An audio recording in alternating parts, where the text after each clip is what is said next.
Let's sketch a picture of plane P intersecting plane R at line XY.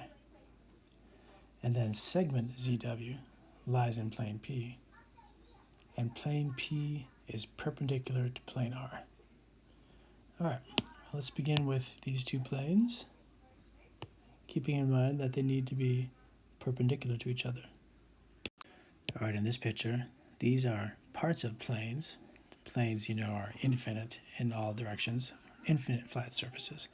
So here's a portion of a purple plane and a portion of an orange plane, and when they meet, like two corners of a classroom, two walls of a classroom, they meet at a right angle, so they will be perpendicular to each other.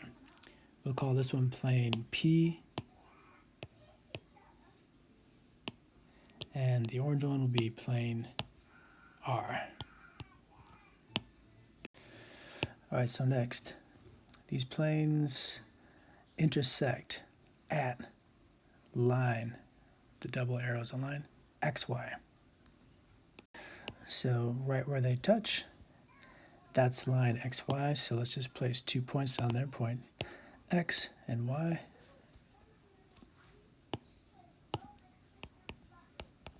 And now it's true that the plane P and plane R intersect at the blue line XY.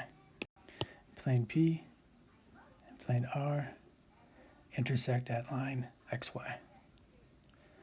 Finally, we need a segment to lie in plane P. Plane P is the purple one. So to have a segment ZW, all we need to do is place a couple of points on that, make a segment which has two endpoints and all the points in between it on the line, label it ZW, and that's it. ZW now lies in plane P. The purple and the orange plane are intersecting at line XY, and they happen to be perpendicular to each other, which is why we have the right angle marker right here.